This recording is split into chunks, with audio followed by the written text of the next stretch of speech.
Welcome to Healthspan Digest. I'm your host, Aaron Shaw, and today I'm going to share something that's deeply personal. And I'm going to call this episode Resilience in Tough Times. Life has a way of throwing us curveballs sometimes. And if you're lucky, a curveball will just graze you. And if you're not so lucky, sometimes it hits you square in the chest and leaves us in a place where we really, have a hard time staying grounded. And as I'm recording this, if you're watching this on YouTube, you can probably look at the background and realize that I'm not in my normal little home studio, which isn't much to look at. But I can tell you that right now, if you look behind me, I look like I'm in a hotel room, and it is. And as I'm recording this, today is Christmas, and I'm by myself in this hotel room.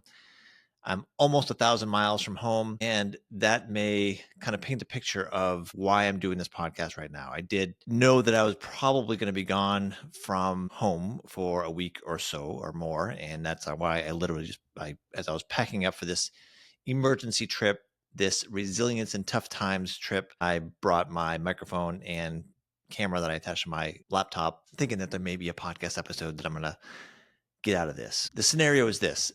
Recently, my family was faced with a sudden and urgent health need that required me to step up in ways that I wasn't expecting as health emergencies happen. This emergency involves an emergency room, an ICU, transfer to a different hospital, and several days stay with an unknown kind of prognosis or what was going to happen. And when that happens to your family, you can, if it has, that is very scary stuff. Even for me, I've got a full career in the healthcare business as a therapist, and I've been in years and years in hospitals. And so I am well aware of the system, but it's definitely a different point of view when it's a loved one. And I'm not the one with the name badge calling the shots. I'm on the receiving end and trying to learn what's going on. I'm grateful to report that the health scare is resolving, and everybody's on the mend and feeling healthy and progressing. So that is all well and good. But the timing was tough, as these things are. You can't plan emergencies. It started right in the middle of the holiday season, and which obviously has an impact on typical household rituals that I would normally be partaking in with my wife. And instead, I found myself packing up and busting out, heading north, care for a loved one.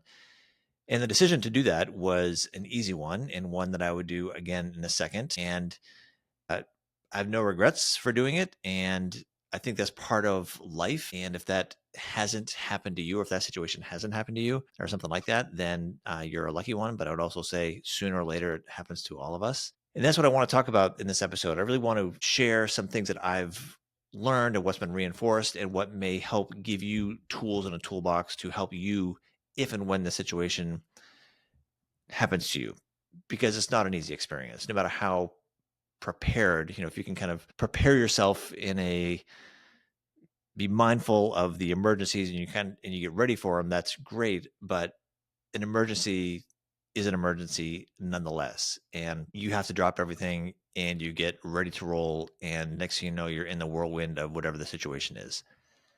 I have 4 simple tips that I want to share that I've learned from this and was reiterated, or powerful tips for me, real life tips, ho- specifically on how we can be resilient during tough times. And this is from my personal experience over the past week and a half, almost 2 weeks. So I hope my firsthand experience helps you. A bit about me. Again, my name is Aaron Shaw. I'm from Healthspan Physio Coaching, and I talk about all things Healthspan related. Healthspan is the duration of time within our lifespan that we are healthy, active, vibrant, not in the emergency room, not in ICU, and we're able to engage in activity fully, and ideally being free from preventable conditions. I think Healthspan has 5 pillars, which I speak about in this podcast and on my website and with my coaching clients.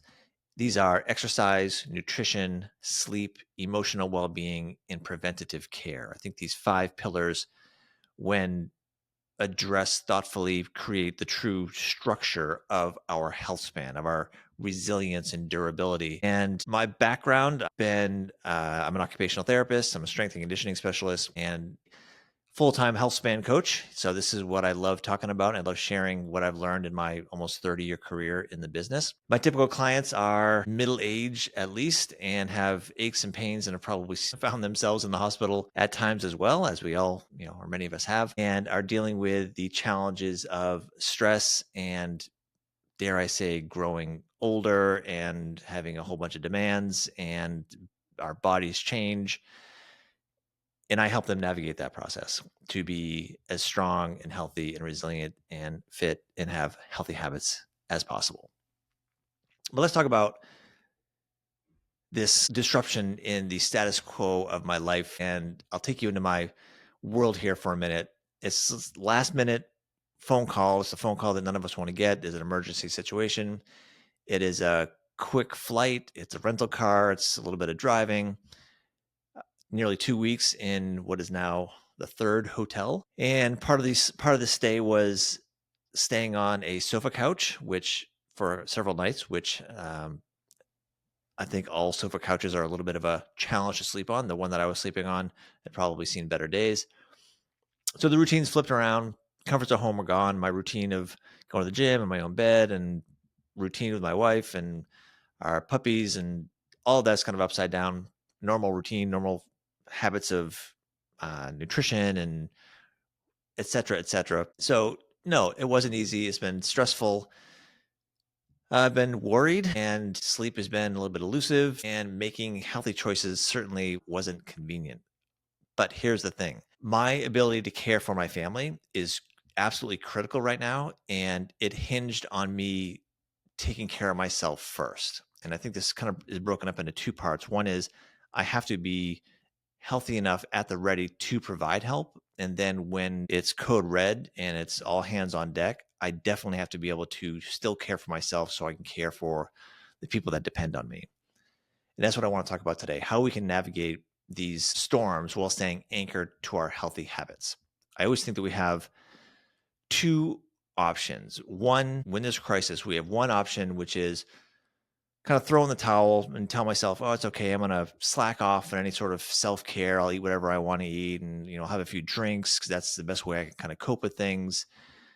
I'll have an extra cocktail so I can wind down at the end of the night. And essentially, I'll just eat my feelings, eat garbage food, and kind of have a pity party for yourself. I mean, that's certainly one path where you can throw all good efforts and habits out the window.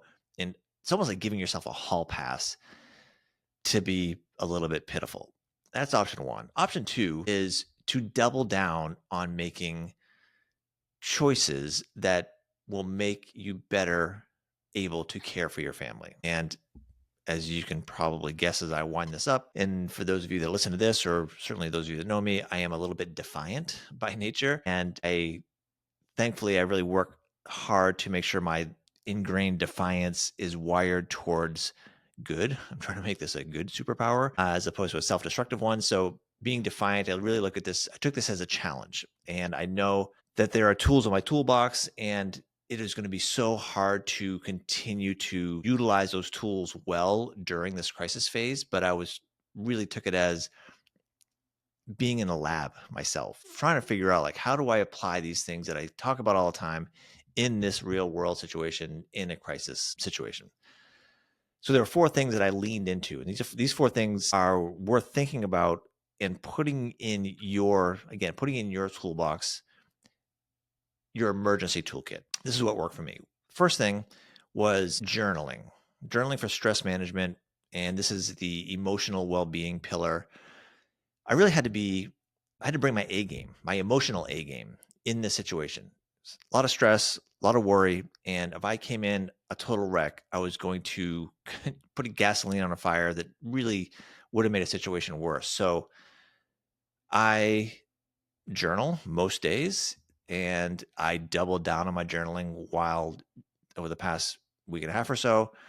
And it is a great way to write your thoughts, your emotions, what you feel about the current situation, the responsibilities. And even if it's 5 minutes of dumping what may feel like a whirlwind of emotion, just dumping it on paper and then closing the journal and putting it away, being done with it, and then moving on into the storm. it is so much better than keeping that inside or trying to process some of that when you're on the front lines making decisions. Sometimes you're trying to be supportive to the people around you. And for me, utilizing just 5 or 10 minutes of journaling first thing in the morning.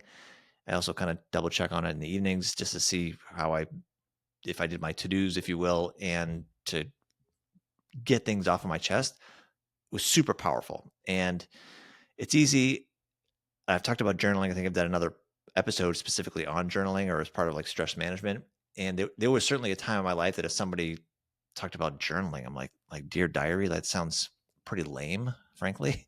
And of course, now that I'm a middle-aged guy with a little bit more wisdom and no shame about doing anything, I started doing this several years ago, and now it is absolutely a stress management tool. And this is the time when there's a crisis going on or crisis of sorts to double down on something like that. The second thing I really leaned into was exercising whenever possible during this trip. It wasn't the usual structured routines, and I got accustomed to making the best out of hotel room gyms. The one that I was in this morning, and I'll be here for another couple nights. The hotel gym was about twice the size of a walk-in closet, and I wish I had a picture that I could share with everybody on how kind of absurd the little space was, but they had weights, and so I did something with it. I again, being defiant, I was really challenging myself. How do I kind of put my money where my mouth is, so to speak, and make the best out of this situation? So I brought a couple bands with me. I always found some dumbbells. Some of them weren't quite heavy enough to do some of the things I wanted to do, but I put myself down there every single morning. Now that I think about it, I think every single morning I went down there, and that normally means my alarm was going off at 5 a.m., quarter past 5 in the morning. Some sessions were better than others, but the movement, the physical demand, not only from improving physical performance, which I have some physical performance goals. As I record this, I'm preparing for what's hopefully going to be a decent ski and snow season. So there's some things I wanted to prepare my body for that.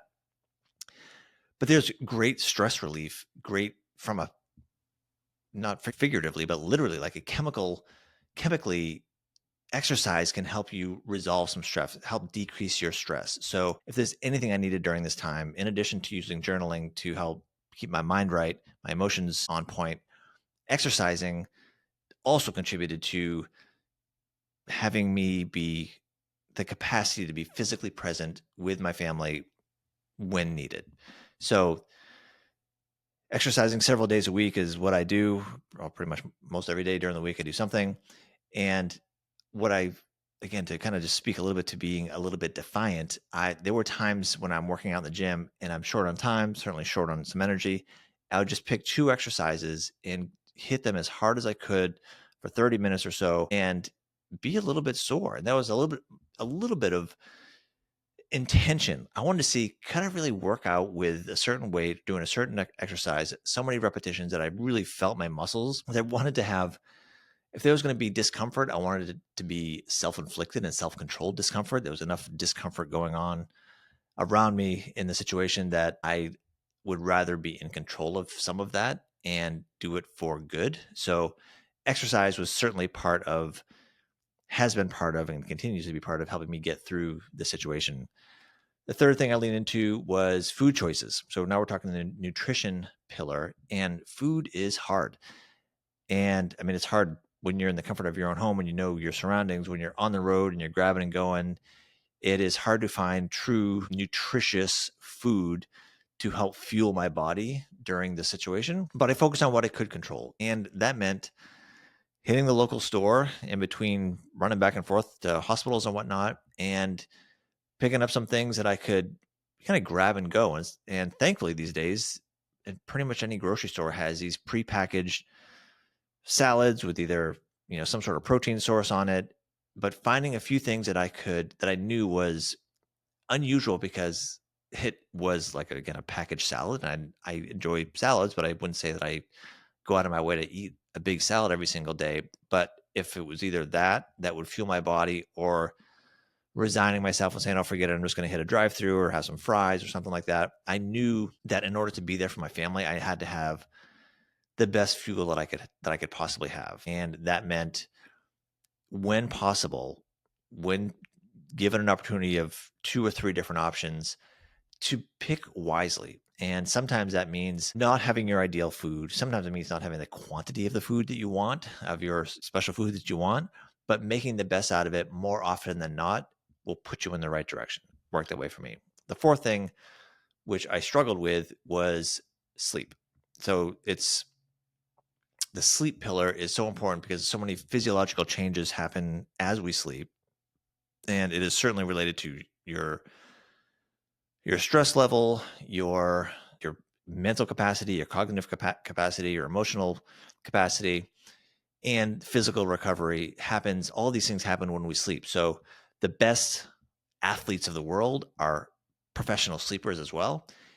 But again, I'm in a situation where there are weird sounds, weird smells, lights, and all sorts of little lights everywhere. It's hard to get the room as dark as I would want. The temperature's kind of wonky. All these things that I'm not really used to. But what I told myself during this phase was try to get my mental game right as I'm winding down for bed, controlling the things I can, getting my face away from the phone half an hour or an hour before shutting the lights out, trying to make sure I'm reading a little bit as opposed to scrolling.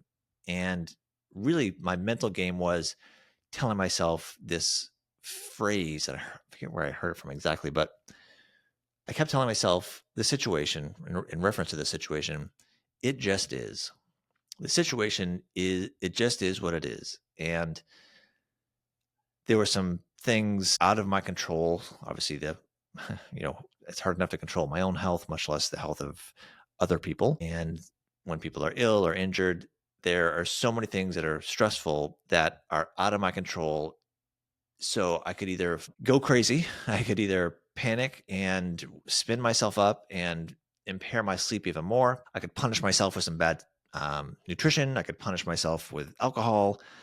I could pity myself. I could be completely selfish and self-destructive, or I could do all the things that I just mentioned. And I really focused on trying to show myself some self-respect, some self-love, so I can care for somebody else. So that is the punchline of this episode, is making sure that you can do the things to take care of the people around you, your loved ones, family and friends that are going to need you at some point. So here's the key takeaway. Life will throw challenges at us, no matter what. And we all have times when we get pulled in 100 directions, when we're trying to give everything that we can to support the people that we love. But the truth is, you can't pour from an empty cup. Your ability to care for others depends on your health and resilience.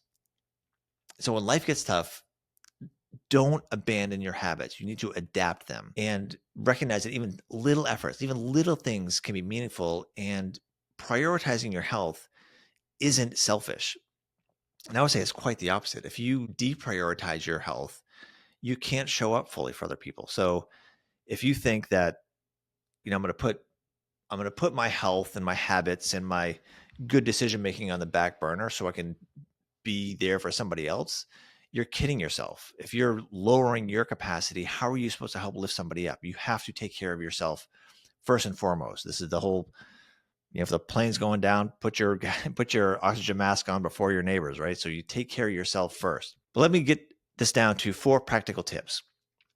4 tips. Tip number 1, simplify your health habits. When you're in a situation where you need to support other people, when there's an emergency, when there's a situation that's out of your control, tip 1, simplify your health habits. Focus on basic movement, nourishing food, stress management, and sleep.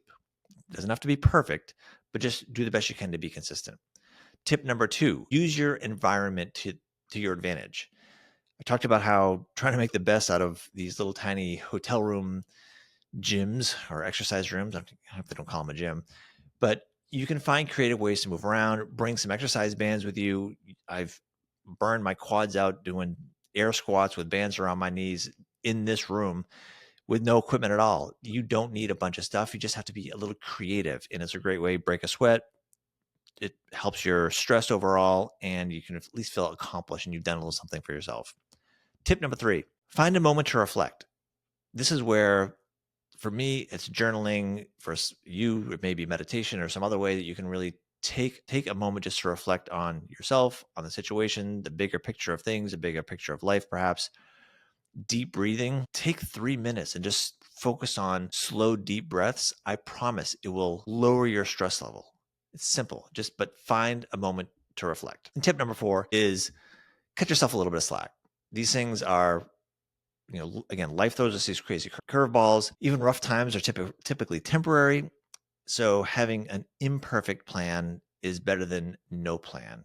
Following your health habits and self-care somewhat is better than not at all.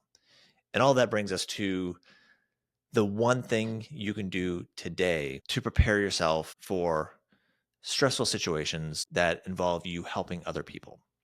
And this one thing that I would do today is to name a habit you have. Name a healthy habit that you have. You could call it my weightlifting habit, my cycling habit, my whole foods habit, my journaling habit, my sleep routine habit, something.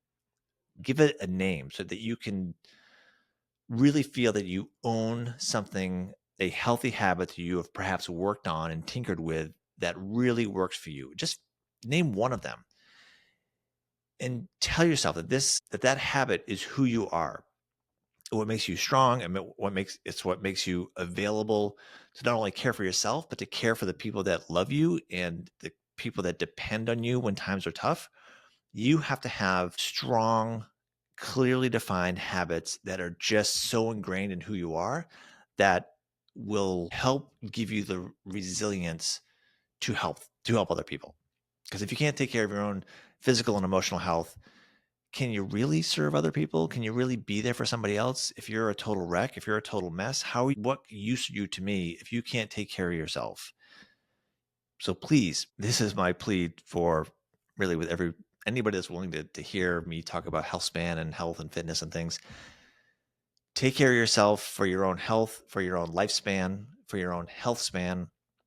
And if you think for a minute that you're going to put yourself, your needs on the back burner because you've got to do all these things for everybody else, garbage. Because if you are falling apart, or if you're going to die an early death, or you're going to be incapacitated much younger than you should because you're not taking care of yourself, you're not helping anybody. So please invest in your own health. Name one habit, give it a name, fine tune it, work on it, spend weeks, spend months working on it so you have this super healthy habit that is so ingrained in who you are and will help extend your health span.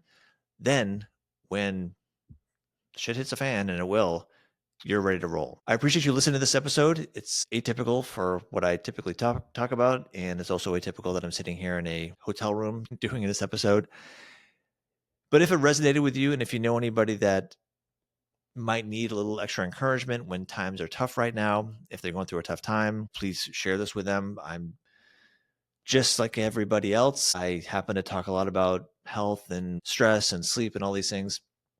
And I'm sure I don't do it eloquently most of the time, but I'm also a real person with real family and real things happen. And I thought this would be an opportunity just to share that we're all in this together, and share this with somebody who's going through a tough time, may need a tip or two. And as always, stay tuned, follow, subscribe, do all the things. It means the world to me.